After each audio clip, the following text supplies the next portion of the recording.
चलो चलो चलो चलो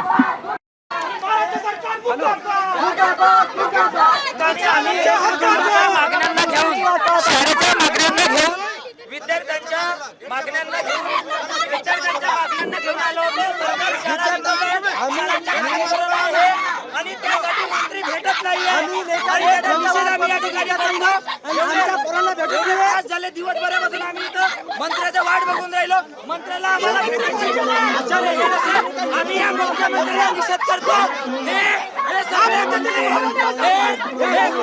मुर्दाबाद मुर्दाबाद दादा मुके होश में आओ.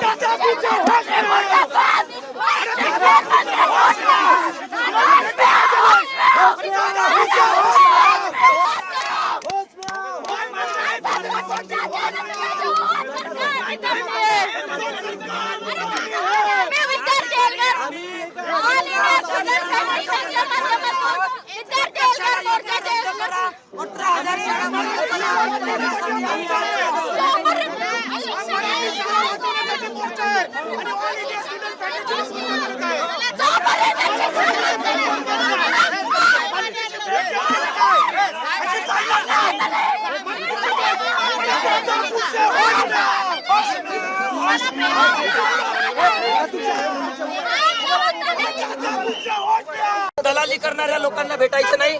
आता ज्या पद्धतीनं ऑल इंडिया स्टुडंट फेडरेशन विद्यार्थ्याची मागणी घेऊन या ठिकाणी आम्ही आलो. अरे आम्ही किडे माकोडे आहोत का? आम्ही किडे माकोडे आहोत का? आम्हाला ज्या पद्धतीनं या ठिकाणी वागणूक दिली, 4-5 तास त्याचे थांबवून ठेवला आणि आता म्हणतात की मंत्र्यासोबत फोटो काढायला निघा. आम्ही फोटो काढायला नाही आलो, आम्ही मंत्र्यांशी चर्चा करायला आलो.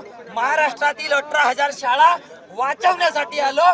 65,000 सरकारी शाळा दत्तक शाळा योजनेच्या नावाखाली जे कॉर्पोरेटला देण्याचा या सरकारचा डाव आहे, जे दलाली करतात, ज्या शाळांच्या जमिनीवर यांचा डोळा आहे, त्याला वाचवण्यासाठी हा ऑल इंडिया स्टुडंट फेडरेशनचा झेंडा घेऊन आम्ही या ठिकाणी आलो आहे.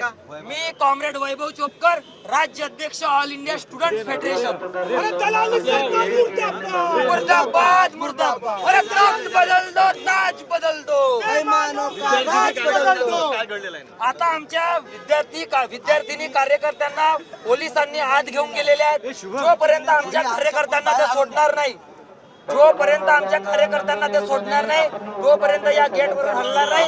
तुम्हाला जेलमध्ये घालायचं असेल तर घाला, आम्ही तयार आहोत. आम्ही तयार आहोत.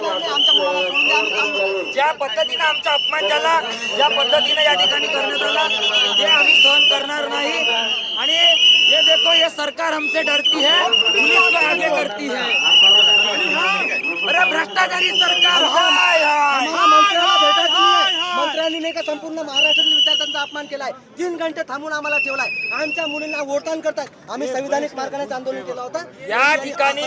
त्या ठिकाणी मोर्चाच्या ठिकाणी खूप प्रेमाने हे लोक वागतात आणि इथे एकदम. आणि ही जी सरकार आहे, ही हिटलरचा आदर्श घेणारी सरकार आहे. आम्ही भगतसिंगाचा आदर्श घेणारे आहोत. तेव्हा मला सांगायचं आहे की तुम्ही कितीही प्रयत्न केला आमचा आवाज दाबण्याचा, तरी सुद्धा आम्ही तोपर्यंत आपल्या शेवटच्या श्वासापर्यंत लढत राहू. या महाराष्ट्राच्या पुरोगामी महाराष्ट्राच्या, ज्या महाराष्ट्र राज्यामध्ये फुले शाहू आंबेडकरांची शिक्षणासाठी चळवळ चालली, त्याच महाराष्ट्रामध्ये, त्याच महाराष्ट्राच्या मातीमध्ये शिक्षणाच्या राख रांगोळी सरकार करणाऱ्या सरकारची सुद्धा आम्ही राख रांगोळी केल्याशिवाय राहणार नाही. लोकशाही मार्गाने यांना हाकलून लावू. आम्हाला त्या ठिकाणी कोणीच भेटायला आलेला नाही. आमच्या डेलिगेशन या ठिकाणी आला, यांनी 4 तास आम्हाला बसवून ठेवलं आणि आता म्हणतात की मंत्र्यांसोबत फोटो घ्या. फोटोसाठी आलो का आम्ही? आणि म्हणून त्याचा निषेध या ठिकाणी आम्ही व्यक्त करत आहोत. जर सरकारनं